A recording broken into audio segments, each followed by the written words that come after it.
दोस्तों, आप जब पीएफ ट्रांसफर क्लेम का फॉर्म भर देते हैं तो आपके सामने एक ऐसा दिखाई देगा क्लेम स्टेटस में। इसमें लिखा हुआ रहेगा, आप यहाँ पे जैसे देख पा रहे हैं, submitted by member pending at field office.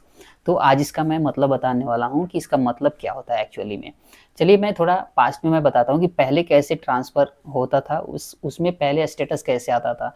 तो आप लोगों को पता था कि कुछ ही महीने पहले जब हम लोग पीएफ ट्रांसफ़र करते थे तो वहाँ पे क्या पूछता था कि आप जो है ना इसका अप्रूवल प्रेजेंट एम्प्लॉयर के थ्रू लेंगे या फिर प्रीवियस एम्प्लॉयर के थ्रू, ठीक है ना? वहाँ पे 2 ऑप्शन आता था। अभी हालाँकि वो ऑप्शन हट गया है, ठीक है?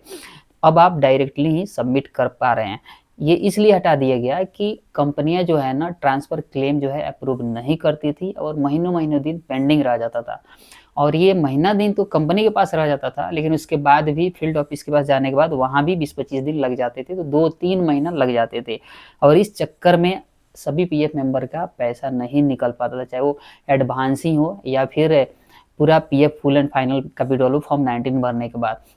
हालाँकि एडवांस तो कुछ लोगों का निकल जाता था, लेकिन वहीं अगर ज़्यादा एडवांस निकालना कोई चाह रहा हो, जैसे 2 कंपनी के पैसे एक में जोड़ करके, तो वो नहीं निकल पाता था।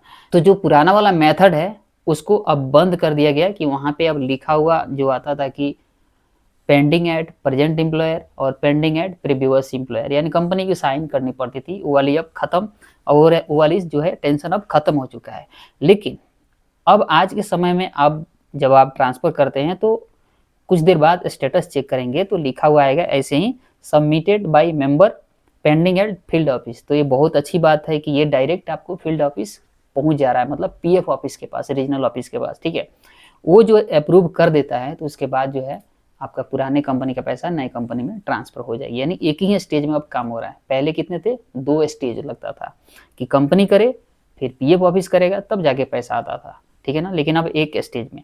तो पेंडिंग एट फील्ड ऑफिस का मतलब है कि ये फॉर्म डायरेक्ट पीएफ ऑफिस के पास पहुंचा है, पीएफ ऑफिस इसे चेक करेगा और जब अप्रूव कर देगा तो आपका ऑटोमेटिक पैसा जो है ट्रांसफर हो जाएगा पुराने कंपनी से नए कंपनी में, यानी कह लीजिए मर्ज हो जाएगा या कह लीजिए इकट्ठा हो जाएगा, ठीक है? सब एक ही है, ठीक है? लेकिन ये ट्रांसफर होने के लिए एक शर्त है कि आपका जो है ना पुराने कंपनी का पैसा तभी ट्रांसफर होगा जब उसमें जो आपका नाम है पुरानी कंपनी में, नाम, डेट ऑफ बर्थ, जो आपने डॉक्यूमेंट दे रखे हैं आधार में, वहीं प्रेजेंट एम्प्लॉयर जहाँ पे काम कर रहे थे या कर रहे हैं, उसमें जहाँ पे आप ट्रांसफ़र कर रहे हैं, सेम नाम होनी चाहिए। कहने का मतलब 1 डिजिट भी अगर मिसमैच होता है ना तो ट्रांसफ़र नहीं होगा। इसलिए काफ़ी सारे लोगों का कमेंट आता है कि मेरा ट्रांसफ़र क्लेम रिजेक्ट हो गया है। और रिजेक्ट होने का कारण यही है कि ये जो है ना ऑनलाइन वेरीफ़ाई होता है। वेरीफ़ाई क्या चीज़ से होता है मैं बताता हूँ।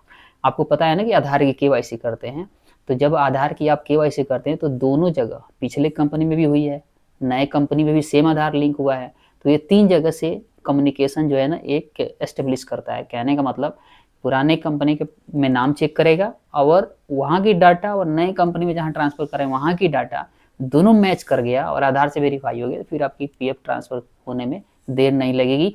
ये मैं बता रहा हूँ ऑटोमेटिक जो मूवमेंट होती है, यानी कंप्यूटराइज़ जो ट्रांसफ़र होता है, ऑटो सेटलमेंट जिसको बोलते हैं। कई बार क्या होता है कि ये पेंडिंग में चला जाता है। पेंडिंग में जाने का मतलब ये होता है कि जब ऑटोमेटिक कंप्यूटर वेरीफाई नहीं कर पाता है, डाटा कम्युनिकेशन मतलब उसका डाटा मिसमैच आ जाता है, तो पेंडिंग में रह जाता है। तो या तो उसको कोई ईपीएफओ का अधिकारी चेक करते हैं, ठीक है? अगर उनको लगेगा कि चलो थोड़ी बहुत मैक्सिमम मतलब 99% करेक्ट डाटा है, तो कई बार पास भी कर देते हैं। लेकिन मैक्सिमम टाइम जो क्लेम रिजेक्शन आता है वो ऑटोमेटिक सेटलमेंट की वजह से आता है, क्योंकि आजकल सारे जो है ना ट्रांसफ़र क्लेम जो है ऑटोमेटिक मोड में सेटल हो रहे हैं। ऐसा क्यों? अब बताइए, लाखों में रोज़ ट्रांसफ़र क्लेम जा रहे हैं, अगर वहाँ पे ऑटोमेटिक सेटलमेंट नहीं होगा तो फिर वो 2-3 महीना लग जाएँगे। कितने ईपीएफओ के अधिकारी बैठेंगे इसको सेटलमेंट करने के लिए?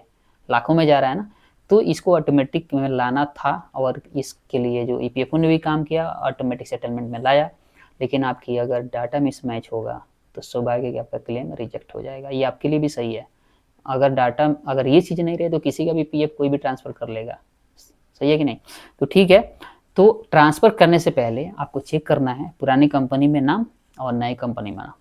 अगर कहीं भी अगर गलत आपको नज़र आता है तो पहले उसको जो है ना करेक्शन फॉर्म भरिए और ठीक कराइए। पुराने वाले कंपनी में अगर नाम गड़बड़ है तो वहाँ ठीक कराइए, करेक्शन फॉर्म भर करके। ऑनलाइन हो रहा है आजकल, ऑफलाइन दौड़ने की ज़रूरत भी नहीं है आप लोगों को। खुद अपने मोबाइल से भर सकते हैं। कैसे भरना है ना, उस पर भी जो मैं वीडियो बना चुका हूँ, और उस वीडियो का लिंक इस वीडियो के डिस्क्रिप्शन में मिलेगी आपको। पूरा जो है स्टेप बाय स्टेप बताया हूँ, अगर उससे आप देखते हैं पूरा वीडियो तो खुद अपने मोबाइल से कर पाएंगे, कहीं दुकान पे जाने की जरूरत नहीं पड़ेगी आपको, खुद कर पाएंगे। अगर फिर भी कोई दिक्कत आती है करेक्शन फॉर्म भरने में या पीएफ विड्रॉल करने में, तो उसको क्या करना है कि उसका स्क्रीनशॉट लेना है आपको और इस वाले मोबाइल नंबर पे आपको भेजना है, ताकि मुझे पता चले कि एक्चुअल में प्रॉब्लम क्या है और मैं उसका सॉल्यूशन आप लोग के, ठीक है ना, प्रोवाइड मैं कर पाऊँ। चलिए मिलते हैं अगले वीडियो में, तब तक के लिए नमस्कार और बाय।